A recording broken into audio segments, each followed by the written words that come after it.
A gente vai falar agora sobre uma alteração cardíaca considerada relativamente comum, que atinge cerca de 5 a 10% das pessoas, em sua maioria as mulheres. A gente está falando de prolapso na válvula mitral. Muitas vezes o diagnóstico é feito apenas em exames de rotina. No entanto, é preciso a gente buscar ajuda adequada para evitar prejuízos à nossa saúde. A partir de agora, a gente conhece as causas, sintomas e tratamentos da doença. E para explicar o assunto, a gente conversa com o médico cardiologista, Dr. João Paulo de Andrade. Seja muito bem-vindo, doutor. Boa tarde. Boa tarde, muito obrigado. Doutor, toda vez que eu olho e falo assim, é mais propenso em mulheres, eu falo, ih, meu Deus, ih, meu Deus. Realmente a prolapso de válvula mitral tem uma tendência maior em sexo feminino, tem realmente. Mas tem algum motivo específico, doutor? Não tem uma razão específica. O prolapso de válvula mitral, ele pode ser de origem congênita, ou seja, o paciente nasce com aquela condição e pode ter relação também como causa adquirida com o passar da idade, que é uma fragilidade na membrana que reveste a válvula. Então ela pode perder um pouquinho de elasticidade e desenvolver o prolapso. Mas no que se diz respeito à questão congênita, tem uma tendência maior a mulheres, realmente. Mas não é uma prevalência tão maior assim em mulheres, né? A gente tem na população mundial em torno de 5% da população acometida e é uma prevalência ali de 60% para mulheres e 40% para homens. Não é tão prevalente assim a mais. Assim, diferente, né? Como é uma doença que em muitos casos não causa sintoma, e é mais um achado no exame físico, através de exames cardiológicos, as mulheres têm um cuidado a mais com a própria saúde e costumam procurar mais para um check-up. Então, talvez essa incidência maior em mulheres é porque elas, na maioria das vezes, têm um cuidado maior com a saúde. Interessante. Doutor, antes da gente explicar, eu queria que você explicasse um pouquinho sobre as nossas válvulas do coração. Certo. Como que funcionam? Sim. As válvulas, o coração possui 4 válvulas e a finalidade delas é impedir que o sangue retorne para uma cavidade anterior e permitir que ao se abrir o sangue flua corretamente. Então, para exemplificar, o coração habitualmente ele é dividido em coração direito e coração esquerdo. Do lado direito nós temos 2 válvulas, do lado esquerdo mais 2 válvulas. A válvula mitral é uma válvula que fica do lado esquerdo do coração. E qual é o papel da válvula? O coração, a válvula tem a parte superior, que a gente chama de átrio, e essa válvula faz com que o sangue, ao se abrir, ele desça para o ventrículo e depois ela se fecha, impedindo esse sangue voltar. Essa é a finalidade dela, impedir o retorno desse sangue. Entretanto, em alguns pacientes, o paciente pode desenvolver 3 tipos de patologia principais na válvula. A estenose, que ela fica enrijecida, fica endurecida e com isso ela não consegue abrir adequadamente. Então aquele sangue não consegue fluir como deveria. Isso faz o coração inchar, muitas vezes leva à insuficiência cardíaca. Por outro lado, tem a insuficiência da válvula. Ela se abre e não consegue se fechar adequadamente. Ela fica mais flácida, mais membranosa e com isso aquele sangue que está aqui acaba refluindo.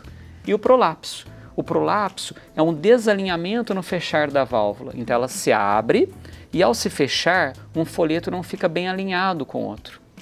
Nesse prolapso, a preocupação maior que a gente tem é impedir que o sangue que está aqui reflua para cá. Isso é chamado de insuficiência da válvula mitral, que em alguns casos pode evoluir para cirurgia. Na grande maioria, o prolapso de válvula mitral ele não é cirúrgico. Muitas vezes é um achado ao exame físico. Então, o paciente vai a uma consulta de rotina, em alguns casos a gente identifica o sopro, nem sempre ele está presente, em alguns casos a gente identifica o sopro, e através de um exame de ultrassom do coração, chamado ecocardiograma, a gente observa esse desalinhamento da válvula. Até aí, ok. Entretanto, quando nesse desalinhamento o sangue que está aqui volta com grande volume, aí leva à insuficiência da válvula, que pode, em alguns casos, ser até cirúrgico.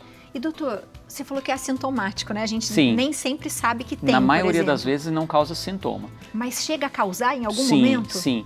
Pode causar palpitações, que é a sensação do coração acelerado, fadiga, cansaço aos esforços. Então, você está com um grupo de amigas caminhando e você observa que tem o mesmo perfil de idade, o mesmo perfil de biotipo, mas você se cansa muito mais do que elas habitualmente. Então é um sinal de alerta, que talvez a válvula não está funcionando adequadamente, aquele sangue está refluindo e levando a um grau de insuficiência cardíaca.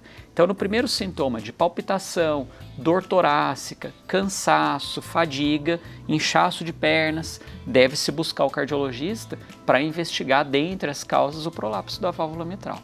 E doutor, o senhor falou que pode nascer, a gente pode nascer com ela. Sim, Como sim. a gente consegue descobrir isso na criança e dar algum sinal, por exemplo, porque às vezes a gente fala de problemas de coração, Sim. a criança ela tem uma corzinha diferente, isso acontece? Assim, hoje com a tecnologia a gente consegue fazer o eco fetal. Então hoje consegue na gestação fazer um exame do coração do bebê ainda intraútero. E aí pode-se identificar o prolapso da válvula mitral. Como expliquei, na grande maioria dos casos é uma doença pouco sintomática ou assintomática e que o risco dela evoluir para insuficiência não é expressivo. O que a gente tem que cuidar, imagina o seguinte, a válvula se abre, o sangue passa e ela fecha. Isso é uma questão fisiológica, uma questão natural. Quando tem o prolapso, aquele sangue quando passa ali, ele sofre um turbilhonamento, uma barreira ao passar. E isso pode evoluir com uma doença muito grave chamada de endocardite bacteriana. O que é essa endocardite? É quando uma bactéria que está circulando ali na corrente impacta na válvula e pode danificar a estrutura da válvula e que nessa situação a grande maioria é cirúrgica. Então, quando a gente fala em prolapso de válvula mitral, o paciente tem que ter um cuidado que a gente chama de profilaxia. O que é isso? Quando ele for a um cirurgião dentista e for fazer uma manipulação dentária que gere sangramento, ele deve comunicar antes para o cirurgião dentista que ele tem o prolapso da válvula mitral. E aí o cirurgião, já sabendo desse prolapso, vai passar para esse paciente essa profilaxia, que consiste em um antibiótico, que geralmente a gente usa 1 hora antes do procedimento, para impedir que aquela bactéria, se eventualmente cair na corrente sanguínea, possa se instalar na válvula.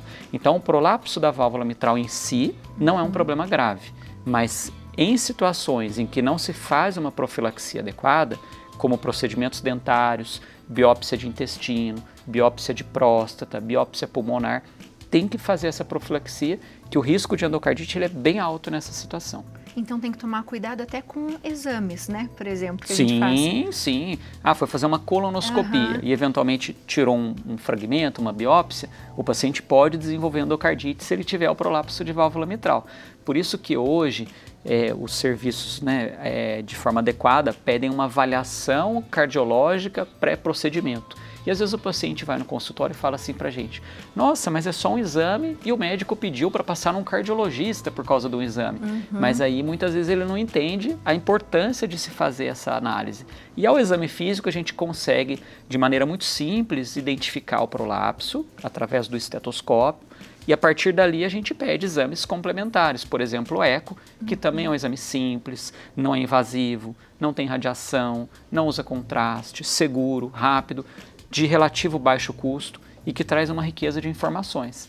E nele a gente consegue identificar o prolapso e assim o paciente fazer um exame com segurança, um tratamento odontológico com bastante segurança. E doutor, é possível que algumas outras doenças do coração causem esse prolapso também ou não? Não, existem relação de doenças genéticas com prolapso. Por exemplo, tem uma doença chamada de síndrome de Marfan, síndrome de Ehlers-Danlos, que o paciente pode desenvolver também o prolapso da válvula mitral. Mas como um achado dessas síndromes, e não que a síndrome vá levar a um prolapso, ou o diabetes, a hipertensão, o tabagismo, a obesidade em si não levam à questão do prolapso. E nem a nossa qualidade de vida, por exemplo, também influencia, a princípio doutor? não. Também a princípio não. Hábitos de vida a princípio não levariam ao prolapso, não. E a pessoa que tem prolapso, ela pode fazer exercício físico ou não, doutor? Aí depende se esse prolapso está levando a uma insuficiência da válvula. Na grande maioria das vezes não há nenhuma restrição. Mas se esse prolapso, suponhamos que a válvula abriu, na hora de se fechar exista um prolapso importante, que a gente chama de degeneração mixomatosa. Esse prolapso é tão expressivo que todo aquele sangue que passou acaba refluindo. Isso leva a uma insuficiência cardíaca grave e aí precisa de um tratamento, em alguns casos cirúrgico. E aí nesse procedimento cirúrgico, essa válvula pode ser reconstruída ou substituída. E a partir dali ele pode, depois de um tempo, ter um hábito de vida normal. mas não é o mais comum evoluir para cirurgia. Mas na presença do sintoma é sempre importante buscar o colega, porque eventualmente, se for cirúrgico, tem um momento certo também de ser feito. Às vezes esse momento é perdido. O coração dilatou de tal forma que não existe nenhuma válvula que consiga se instalar mais naquela estrutura. E aí já não dá mais para operar. Aí já não dá mais para operar. É muito raro, mas pode acontecer. Pode acontecer. O ponto-chave é atentar para essa profilaxia, que a maioria dos pacientes tem alguém na família que tem um prolapso, né? Quando a gente fala 5%, né? É representativo, Sim. né? E não tem a consciência dessa profilaxia e muitas vezes vai ao cirurgião dentista, ele não tem a obrigação de saber que o paciente tem o prolapso, o paciente no questionário ele pergunta e o paciente tem a obrigação, quando de conhecimento, de informar para ser feita essa profilaxia. É muito importante isso. Nossa, atenção demais. Sim. Tem perguntinhas, doutor? Também ficar esperto, viu? Aqui, ó, perguntinha para o doutor da Cristiane de Jacareí. Boa tarde, Abi e doutor. Fui diagnosticada com refluxo mínimo na válvula mitral e tricuspide. Posso viver tranquilamente com isso? Obrigado, Cristiane, pela pergunta. Doutor, traduz pra gente. Boa tarde, Cristiane. O coração ele tem 4 válvulas, né? As câmaras direita e esquerda, né? Válvula mitral, tricúspide, aórtica e pulmonar. Quando ela coloca refluxo mínimo da válvula, o coração dela provavelmente é bem forte. E quando ele contrai, ele reverbera um pouquinho a válvula e dá esse refluxo mínimo que está sendo descrito no quadro dela. Isso não afeta em nada a qualidade de vida. Por conta dessa condição, ela não tem nenhuma restrição à atividade física diária. Pode ter uma vida totalmente normal por conta disso. Isso não tem um caráter patológico na maioria das vezes. Mas a gente tem, doutor, que ficar acompanhando sempre, por exemplo, todo ano fazendo exames, enfim. É fundamental. O prolapso ele exige um acompanhamento através de ecocardiograma, exame físico, de forma periódica, porque pode eventualmente esse prolapso evoluir para uma insuficiência, que é considerada de leve, moderada a severa. Então tem que fazer esse acompanhamento, ele é importante sim. Às vezes tem relação com doença reumática também, então o paciente que tem o prolapso e tem a doença reumática, ele pode evoluir um pouco adiante a necessidade de troca da válvula. Mais perguntinhas, doutor? Mais perguntinhas para o doutor, vamos ver aqui, ó. Da Jéssica, boa tarde a todos.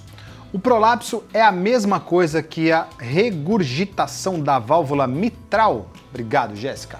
Boa tarde, Jéssica. Então, a regurgitação é o retorno do sangue.